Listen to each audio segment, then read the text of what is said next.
A columnist for the New York Times just made a stunning prediction about Donald Trump and the future of his presidency. It all hinges on one thing. If you didn't get out your popcorn while watching our channel earlier, now's the time, kids. This is about to get interesting. I'm David Reddish. Welcome to Occupy Democrats. With the House of Representatives back in session and the government finally reopening, the news cycle has kicked into high gear. Congresswoman Adelaide Grijalva signed the Epstein files petition, which will force a House vote to release the Epstein files next week. Meanwhile, the House Oversight Committee obtained and released some new emails, further detailing Donald Trump's relationship with sex trafficker Jeffrey Epstein. Emails that contradict some of Trump's earlier claims and suggest Epstein had evidence of Trump's indiscretions. Here's a rundown. This morning, as the White House downplays newly released emails from convicted sex offender Jeffrey Epstein repeatedly discussing President Trump, an effort on Capitol Hill to force a vote on the release of the full Epstein files, garnering its final signature. Congresswoman Adelaide Grijalva sworn in after a 7-week delay, signing on to the petition to force a vote on the files' release as her first act in Congress. I will sign the discharge petition right now to release the Epstein files. The White House is well aware that a vote would put Republicans in an uncomfortable position. Many of the president's supporters have previously called for their release. In an attempt to stop the petition, top White House and Justice Department officials, including the Attorney General and FBI director, attempting to pressure Congresswoman Lauren Boebert into removing her name from it, meeting with her Wednesday in the Situation Room. But it didn't work. Boebert, ultimately one of 4 Republicans who signed on in support. It comes just hours after House Democrats released those emails obtained from the Epstein estate, showing the convicted sex offender discussing Trump and seeming to suggest he had information he never shared. In a 2011 exchange with his co-conspirator Ghislaine Maxwell, Epstein writing the, quote, dog that hasn't barked is Trump, adding one of his victims spent hours with Trump at Epstein's home, but that Trump had never once been mentioned. Maxwell replying, I have been thinking about that. In a 2018 text exchange, someone whose name is redacted wrote to Epstein, it will all blow over. They're really just trying to take down Trump and doing whatever they can to do that.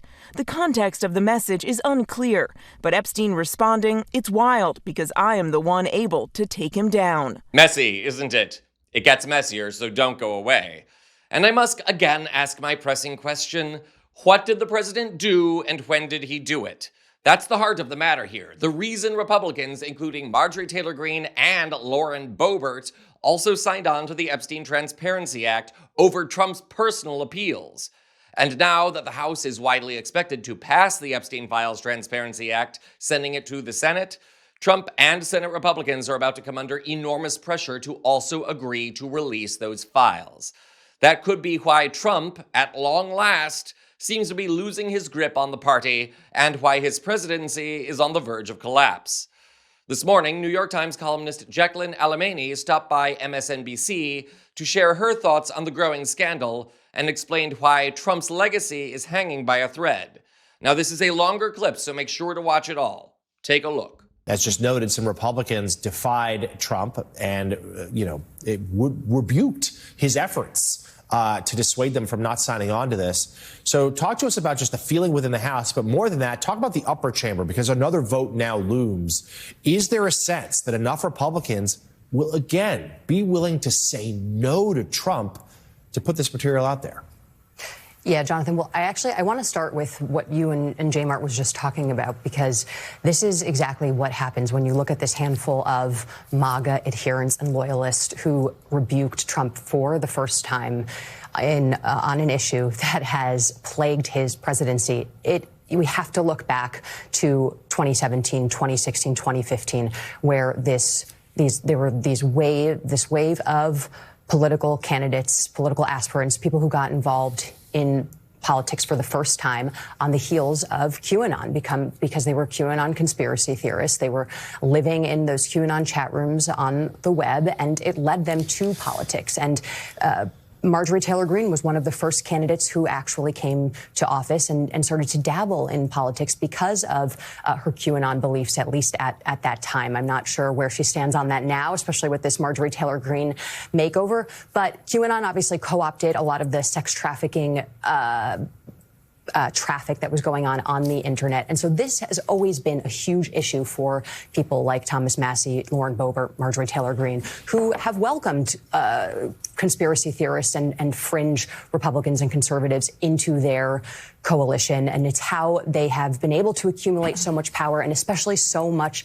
online influence. So it is not a surprise here that this was the hill that they were going to die on. And as J. Mart said, this is the biggest issue that has caused the most inter-party discontent for Donald Trump. Polling that was done in July showed that 40% of people approved of the way the president was handling this, according to the New York Times, but that 36% disapproved it, which is a big number for Trump at this point. And that is polling that has not been updated since a handful of news cycles drawing Trump closer and closer to the Epstein files and placing him right in the center of it have been released. But now when it comes to the actual sort of nuts and bolts of what's going on here, Mike Johnson's going to bring this to the floor next week for a vote. I think Thomas Massie is very right that once this actually gets on the floor, you're going to see more Republicans break with Trump, because this is going to be a very hard vote for them to take, no matter how much they're in support of the president, because this is something that Republican voters, again,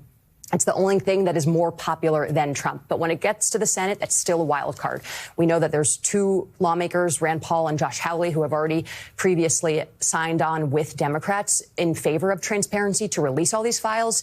I imagine there's going to be more. I don't know if there's going to be enough to get to 60 to release it. But again, I was talking to a number of MAGA allies and just true believers yesterday who said this is an issue that is ruining Donald Trump's presidency. So there you have it.